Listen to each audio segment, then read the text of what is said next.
ಹಾಸನ ಜಿಲ್ಲೆಯಲ್ಲಿ ಹೃದಯಾಘಾತಕ್ಕೆ ಮತ್ತೆ 3 ಬಲಿಯಾಗಿದ್ದಾರೆ. ಹೃದಯಾಘಾತಕ್ಕೆ ಇವತ್ತು ಒಂದೇ ದಿನ 3 ಜನ ಸಾವನ್ನಪ್ಪಿದ್ದಾರೆ. 40 ದಿನಗಳಲ್ಲಿ ಹೃದಯಾಘಾತಕ್ಕೆ ಹಾಸನ ಜಿಲ್ಲೆಯಲ್ಲೇ 21 ಜನ ಸಾವನ್ನಪ್ಪಿದಂತೆ ಆಯಿತು. ಇನ್ನು ಇವತ್ತು 50 ವರ್ಷದ ಮಹಿಳೆ ಲೇಪಾಕ್ಷಿ ಸಾವನ್ನಪ್ಪಿದ್ದಾರೆ. ಬೇಲೂರು ಪಟ್ಟಣದ ಜೆಪಿ ನಗರದಲ್ಲಿ ಲೇಪಾಕ್ಷಿ ಸಾವನ್ನಪ್ಪಿದ್ದಾರೆ. ದಿಢೀರ್ ಸುಸ್ತು ಅಂತ ಹೇಳಿ ಕುಸ್ತು ಬಿದ್ದಿದ್ದಾರೆ. ನೋಡಿದ್ರೆ ಪ್ರಾಣವನ್ನೇ ಬಿಟ್ಟಿದ್ದಾರೆ.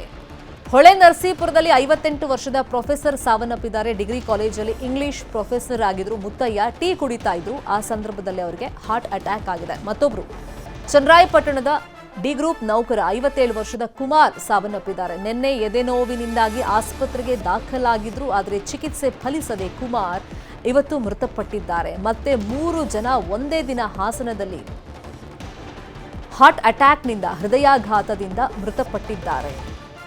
ಹಾಸನ ಜಿಲ್ಲೆಯಲ್ಲಿ ದಿನ ಬೆಳಗಾದ್ರೆ ಈ ತರ ಪ್ರಕರಣಗಳು ದಾಖಲಾಗ್ತಿರೋದ್ರಿಂದ ಸಹಜವಾಗಿ ಆತಂಕ ಆ ಭಾಗದಲ್ಲಿ ವ್ಯಕ್ತವಾಗ್ತಿರೋದ್ರಿಂದ ಸಾರ್ವಜನಿಕರು ಕೂಡ ಈಗ ಆಸ್ಪತ್ರೆ ಕಡೆಗೆ ದೌಡಾಯಿಸಿ ಬರ್ತಾ ಇದ್ದಾರೆ.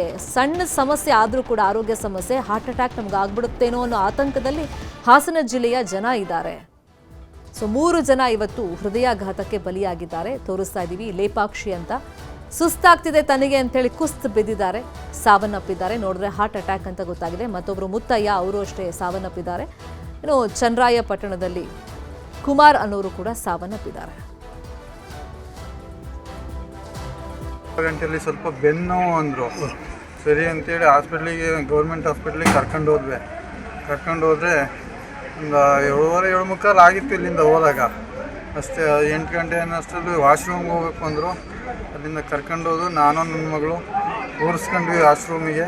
ಕ್ಲೀನ್ ಮಾಡಿಸ್ಕೊಂಡು ವಾಪಸ್ ಕರ್ಕೊಬಂದು ಬೆಡ್ಡಿಗೆ ಮಂಗಿಸ್ಕೊಳಕ್ಕೆ ಅಂತ ಹೋಗಿ ಡಾಕ್ಟ್ರು ಟ್ರೀಟ್ಮೆಂಟ್ ಸ್ಟಾರ್ಟ್ ಮಾಡಿದ್ರು. ಅಷ್ಟೇ ಮುಂದಕ್ಕೆ ಹಾರ್ಟ್ ವರ್ಕ್ ಆಗ್ತಾ ಇಲ್ಲ ಅಂತಂದರು. ಅಷ್ಟೇ ಮುಗಿತು. ಗಂಟೆಯಲ್ಲಿ ಸ್ವಲ್ಪ ಅದೇ ವಿಚಾರವಾಗಿ ಇನ್ನಷ್ಟು ಡೀಟೇಲ್ ಆಗಿ ಇನ್ಫಾರ್ಮೇಶನ್ ಕೊಡ್ತಾ ಹೋಗೋದಕ್ಕೆ ನೇರ ಸಂಪರ್ಕದಲ್ಲಿ ಕನೆಕ್ಟ್ ಆಗಿದ್ದಾರೆ ನಮ್ಮ ರಿಪೋರ್ಟರ್ ಕೃಷ್ಣಮೂರ್ತಿ.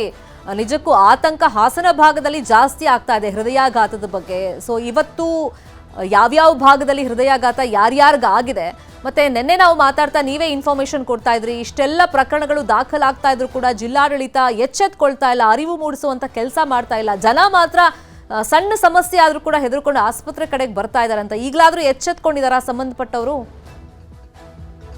ಶರ್ಮಿತಾ, ಸ್ಟೆಮಿ ಯೋಜನೆಯನ್ನ ಜಾರಿ ಮಾಡಿರೋದನ್ನ ಬಿಟ್ರೆ ಇಲ್ಲಿವರೆಗೂ ಯಾವುದೇ ರೀತಿಯಿಂದ ಬೇರೆ ವಿಚಾರಕ್ಕೆ ಇಲ್ಲಿನ ಜಿಲ್ಲಾಡಳಿತ ಮುಂದಾಗಿಲ್ಲ. ಆದ್ರೆ ಇವತ್ತು ಕೂಡ ಹೃದಯಾಘಾತಕ್ಕೆ 3 ಜನ ಬಲಿಯಾಗಿರ್ತಕ್ಕಂಥದ್ದು ಮತ್ತಷ್ಟು ಜಿಲ್ಲೆಯಲ್ಲಿ ಆತಂಕವನ್ನ ಹೆಚ್ಚು ಮಾಡಿದೆ. ಬೇಲೂರಿನ ಲೇಪಾಕ್ಷಿ ಎಂಬಂತವರು, ಮತ್ತೆ ಹೊಳೆ ನರಸೀಪುರದ ಪ್ರೊಫೆಸರ್ ಆಗಿರ್ತಕ್ಕಂತಹ ಮುತ್ತಯ್ಯನವರು, ಮತ್ತೆ ಚನ್ನರಾಯಪಟ್ಟಣದ ಕುಮಾರ್, ಈ 3 ಜನ ಇವತ್ತು ಹೃದಯಾಘಾತಕ್ಕೆ ಬಲಿಯಾಗಿದ್ದಾರೆ. ಈ ಒಂದೇ ದಿನ 3 ಜನ ಬಲಿಯಾಗಿರ್ತಕ್ಕಂಥದ್ದು ಮತ್ತಷ್ಟು ಸಹಜವಾಗಿನೇ ಆತಂಕ ಹಾಸನ ಜಿಲ್ಲೆಯಲ್ಲಿ ಹೆಚ್ಚಾಗಿದೆ. ಬೆಳಗಿನ ಜಾವ 7 ಗಂಟೆ ಸಂದರ್ಭಕ್ಕೆ ತನ್ನ ಪತ್ನಿಯನ್ನ ಆಸ್ಪತ್ರೆಗೆ ಕರ್ಕೊಂಡು ಹೋಗಿದಂತಹ ಲೇಪಾಕ್ಷಿ ಅವರ ಪತಿ ಚಿಕಿತ್ಸೆಗೋಸ್ಕರ ಆಸ್ಪತ್ರೆಗೆ ಕರ್ಕೊಂಡು ಹೋಗಿರ್ತಾರೆ. ಈ ಸಂದರ್ಭದಲ್ಲಿ ದಿಢೀರ್ ಅವರಿಗೆ ಹೃದಯಾಘಾತ ಸಂಭವಿಸಿ ಆಕೆ ಆಸ್ಪತ್ರೆಯಲ್ಲಿ ಮೃತಪಟ್ಟಿರ್ತಕ್ಕಂಥ ಘಟನೆ ಬೇಲೂರಲ್ಲಿ ನಡೆದಿದ್ರೆ, ಹೊಳೆ ನರಸೀಪುರದಲ್ಲಿ ಬೆಳಗ್ಗೆ ಎದ್ದು 9 ಗಂಟೆ ಸುಮಾರಿಗೆ ಟೀ ಅಂಗಡಿ ಹತ್ರ ಟೀ ಕುಡಿತಾ ಇದ್ದಂತ ಸಂದರ್ಭದಲ್ಲಿ ದಿಢೀರ್ ಹೃದಯಾಘಾತ ಸಂಭವಿಸಿ ಪ್ರೊಫೆಸರ್ ಕುಮಾರ್ ಮುತ್ತಯ್ಯ ಎಂಬಂತವರು ಸಾವನ್ನಪ್ಪಿದ್ದಾರೆ. ಅಲ್ಲದೆ ಚನ್ನರಾಯಪಟ್ಟಣ ತಾಲೂಕು ಕಚೇರಿಯಲ್ಲಿ ಕಾರ್ಯನಿರ್ವಹಿಸತಕ್ಕಂಥ ಡಿ ಗ್ರೂಪ್ ನೌಕರ ಕುಮಾರ್ ಎಂಬಂತವರು ರಾತ್ರಿ ಮಲಗಿರ್ತಾರೆ. ಬೆಳಗ್ಗೆ ಅವರ ಮನೆಯವರು ಎಚ್ಚರಿಸಿದಾಗ ಅವರು ಎದ್ದೇಳೋದಿಲ್ಲ. ಮತ್ತೆ ಅವರನ್ನ ಆಸ್ಪತ್ರೆಗೆ ಕರ್ಕೊಂಡು ಹೋಗುವಂತ ಸಂದರ್ಭದಲ್ಲಿ ಅವ್ರಿಗೂ ಕೂಡ ಹೃದಯಾಘಾತ ಆಗಿದೆ ಎಂಬಂತನ್ನ ವೈದ್ಯರು ದೃಢಪಡಿಸಿದ್ದಾರೆ. ಇದೀಗ ಜಿಲ್ಲೆಯಲ್ಲಿ ಸುಮಾರು 40 ದಿನಗಳಲ್ಲಿ 21 ಸಾವು ಹೃದಯಾಘಾತದಿಂದ ಸಂಭವಿಸಿದೆ. ಈ ಎಲ್ಲಾ ಪ್ರಕರಣಗಳಿಂದ ಹಾಸನ ಜಿಲ್ಲೆಯಾದ್ಯಂತ, ಹಾಸನ ಜಿಲ್ಲೆ ಅಲ್ಲದೆ ರಾಜ್ಯದಲ್ಲೂ ಕೂಡ ಆತಂಕ ಸೃಷ್ಟಿಯಾಗಿದೆ. ಈ ಘಟನೆಗಳನ್ನ ಸರ್ಕಾರ ತನಿಖೆ ನಡೆಸಬೇಕು ಮತ್ತು ಈ ಎಲ್ಲಾ ಘಟನೆಗಳ ಹಿಂದೆ ಇರ್ತಕ್ಕಂಥ ನಿಜವಾದ ಕಾರಣ ಏನೆಂಬುದನ್ನ ದೃಢಪಡಿಸಬೇಕು ಮತ್ತು ಸರ್ಕಾರ ಹಾಸನ ಜಿಲ್ಲಾಡಳಿತಕ್ಕೆ ಸೂಕ್ಷ್ಮವಾದಂತ ರೀತಿಯಲ್ಲಿ ಒಂದು ಕ್ರಮವನ್ನು ವಹಿಸಲಿಕ್ಕೆ ನಿರ್ದೇಶನವನ್ನು ನೀಡಬೇಕು ಎಂಬಂತ ಆಗ್ರಹ ಹಾಸನ ಜಿಲ್ಲೆಯಲ್ಲಿ ಕೇಳಿ ಬರ್ತಿರ್ತಕ್ಕಂಥ ಶರ್ಮಿತಾ. ಥ್ಯಾಂಕ್ ಯು ಕೃಷ್ಣಮೂರ್ತಿ, ಕ್ಷಣದ ಮಾಹಿತಿಯನ್ನು ಕೊಟ್ಟದಕ್ಕೆ.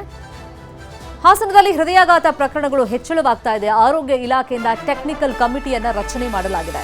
ಇಲಾಖೆಯ ಪ್ರಧಾನ ಕಾರ್ಯದರ್ಶಿ ಹರ್ಷಗುಪ್ತ ನೇತೃತ್ವದಲ್ಲಿ ಕಮಿಟಿಯನ್ನ ರಚನೆ ಮಾಡಲಾಗಿದೆ.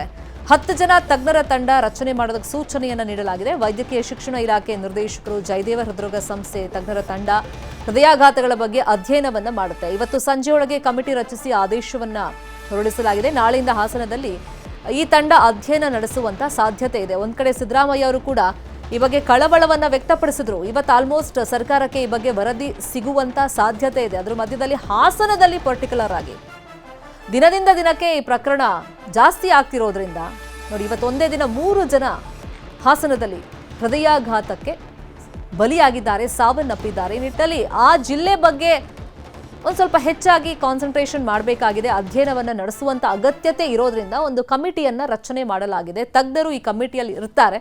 ಸೊ ನಾಳೆಯಿಂದ ಬಹುತೇಕ ಹಾಸನದಲ್ಲಿ ಅವರು ಅಧ್ಯಯನ ನಡೆಸುವಂತ ಸಾಧ್ಯತೆಗಳಿದೆ.